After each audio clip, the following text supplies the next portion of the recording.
Now when they drew near Jerusalem and came to Bethphage at the Mount of Olives, then Jesus sent 2 disciples, saying to them, "Go into the village opposite you, and immediately you'll find a donkey tied and its colt with her. Loose them and bring them to me. And if anyone says anything to you, you shall say, 'The Lord has need of them,' and immediately he will send them." All of this was done so that it might be fulfilled which was spoken by the prophet, saying, "Tell the daughters of Zion, behold, your king is coming to you lowly, sitting on a donkey, a colt with her foal of a donkey." So the disciples went as Jesus did command them, and brought the donkey and the colt, and laid their clothes on them, and set him on them. And a great multitude spread their clothing in the road. Others cut down branches from the trees and spread them on the road.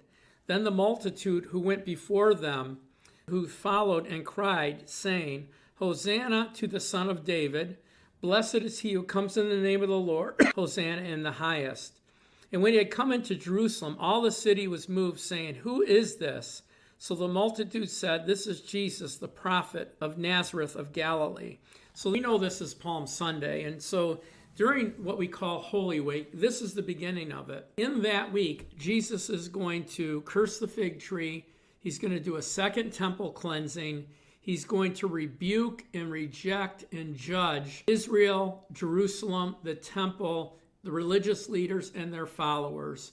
He's going to teach about his second coming in Matthew 23, 24, and 25. He's going to have the upper room discourse, which is the Last Supper, in John chapter 13, 14, 15, 16, and 17.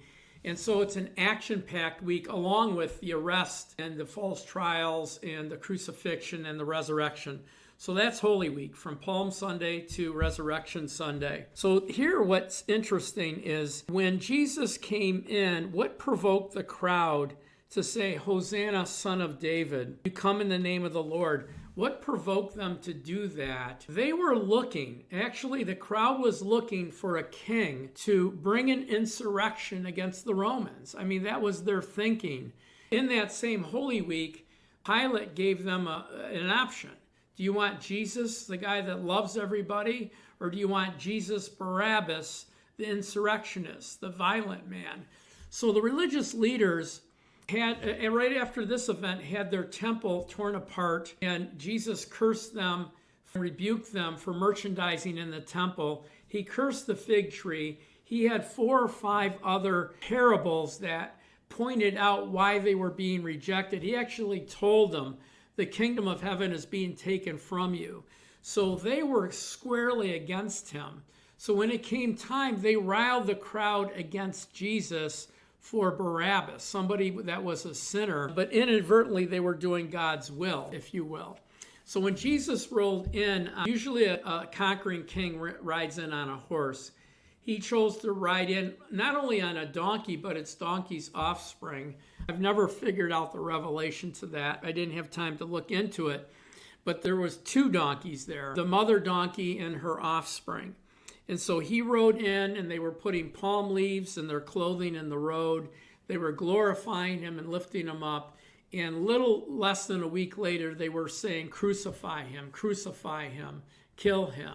Give us Barabbas, the insurrectionist.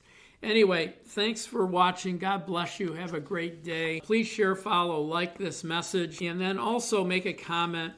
And then also what you can do is you can join us. If you've joined us on your journey to know God and his word, and we're feeding you spiritually, you should join with us financially. Become a partner. $10 is the minimum. You can do that. Everybody can pretty much do that. And if you can't, don't. But we're praying for 400 $25 a month or more donors to build a foundation in our ministry. You can give 25, 50, 100. You can give what you want to give or what the Holy Spirit tells you to give.